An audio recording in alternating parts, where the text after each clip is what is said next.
안녕하십니까 성도 여러분, 최성수 목사의 말씀 묵상 시간입니다. 말씀 묵상은 그리스도인의 온전한 예배를 위해 서로 세우는 교회에서 제공합니다. 오늘도 주 안에 거하시면서 성령님의 인도함을 받으며 사시는 하루를 보내시길 바라고요. 하나님과 이웃에게 참 사랑으로 반응하며 사시길 축복하며 기도합니다. 오늘 묵상 본문은 이사야 5장 1절로 7절까지 말씀입니다. 나는 내가 사랑하는 자를 위하여 노래하되 내가 사랑하는 자의 포도원을 노래하리라.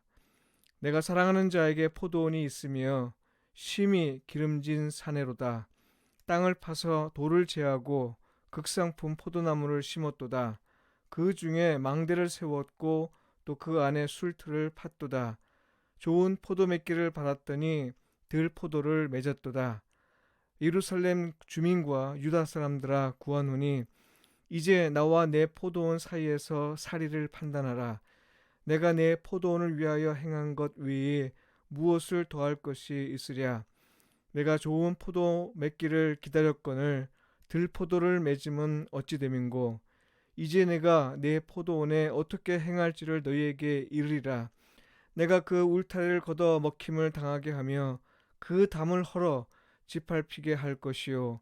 내가 그것을 황폐하게 하리니 다시는 가지를 자름이나 북을 돋우지 못하여 찔레와 가시가 날 것이며 내가 또 구름에게 명하여 그 위에 비를 내리지 못하게 하리라 하셨으니 무릇 만군의 여호와의 포도원은 이스라엘 족속이요 그가 기뻐하시는 나무는 유다 사람이라. 그들에게 정의를 바라셨더니 도리어 포악이요 그들에게 공의를 바라셨더니 도리어 부르짖음이었도다. 이는 주님의 말씀입니다. 아멘. 하나님의 기대에 반하는 행위와 그 결과, 이 제목으로 말씀을 묵상하겠습니다. 성도 여러분, 하나님은 우리를 당신의 형상을 따라 지으셨습니다. 하나님의 형상은 인간이 죄로 인해 타락한 결과 많이 훼손되었습니다. 달리 말해서 더는 하나님을 나타내는 삶을 온전히 살지 못하고 또한 다른 사람에게서 하나님의 형상을 식별할 안목도 부족합니다. 인간은 자기 욕심에 이끌려 살고 자기 소견에 오른 대로 행하며 살고 다른 사람을 자기 욕망을 채우기 위한 도구로만 볼 뿐입니다.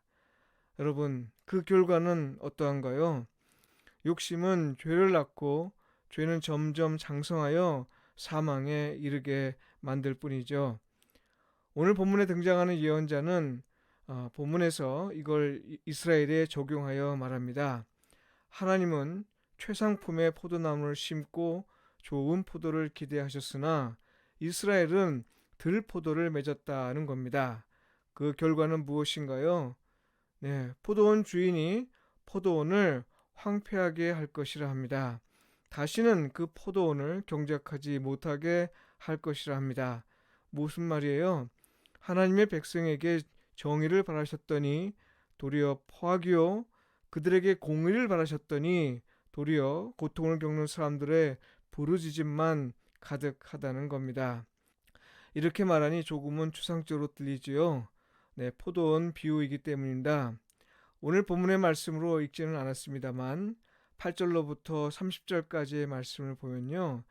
그것이 정확히 무엇을 가리켜 말하는지 잘 알 수 있습니다. 화 있을진저라고 말하는 건 예수님이 바리새인들에게 선언하시는 것을 생각나게 하는데요. 하나님이 6차례 화를 선포하신 사람들 행위를 6가지로 정리하면 다음과 같습니다.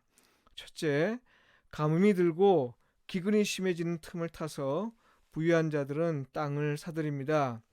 원래 이스라엘 율법에 따르면 땅은 사고 팔지 못하게 되어 있죠.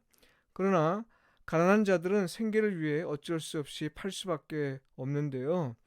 이 가난한 사람을 전혀 돌보지 않고 자기 이익을 얻는 데 혈안이 된 부자들은 그 땅을 사들입니다. 네, 이들을 저주하신 거죠. 둘째, 자기가 가진 풍부한 재산을 누리면서 아침부터 독주를 마시며 즐기지만 가난한 사람을 전혀 돌볼 생각을 하지 않습니다.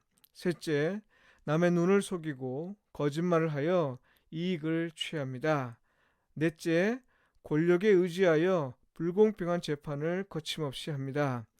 다섯째, 하나님을 경외하지 않고 스스로 지혜 있다 합니다.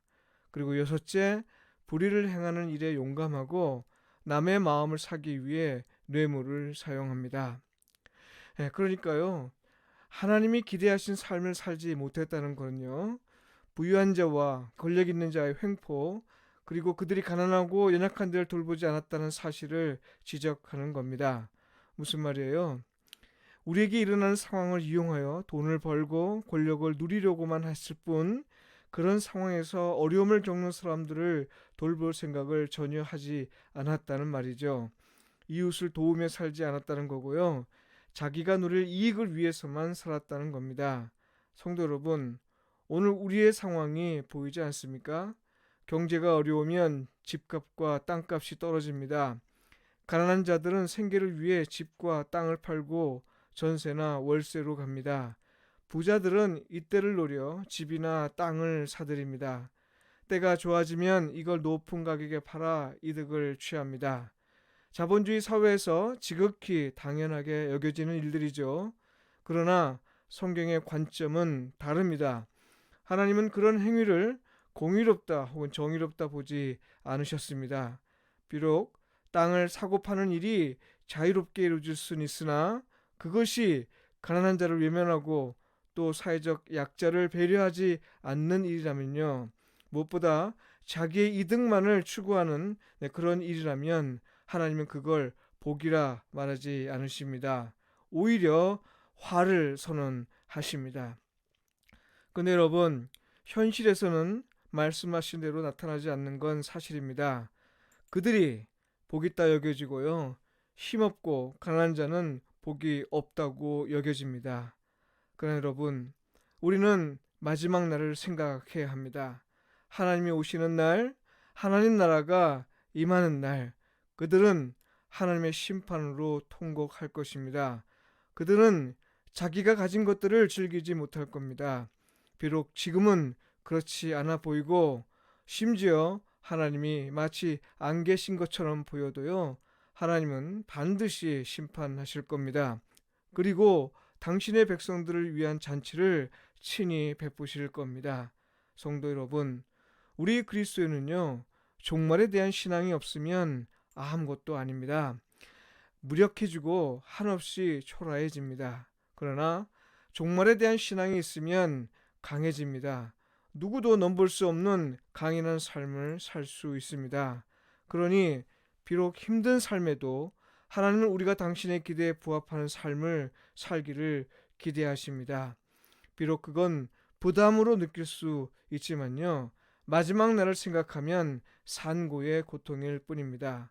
온전한 예배를 위한 과정일 뿐입니다. 어려운 때일수록 서로를 돌보고 서로를 세우려는 노력이 필요합니다. 이건요, 하나님이 당신의 형상대로 만드신 인간을 향한 기대입니다. 이런 사람을 가리켜 성경은 하나님의 마음에 합한 사람이다, 이렇게 말하는 거죠. 기도 드리겠습니다. 우리를 당신의 형상에 따라 만드신 하나님, 우리를 향한 하나님의 기대를 듣습니다. 우리를 극상품의 포도나무로 삼으셨지만 우리는 늘 들포도만을 맺습니다. 우리의 부족함과 연약함을 아시오니 성령님, 우리를 붙잡아 주소서. 바라기는 우리의 욕심대로 살지 않게 하시고 우리와 함께 있는 가난한 이들과 연약한 이들을 돌보며 사는 용기를 주소서. 예수님의 이름으로 기도합니다. 아멘.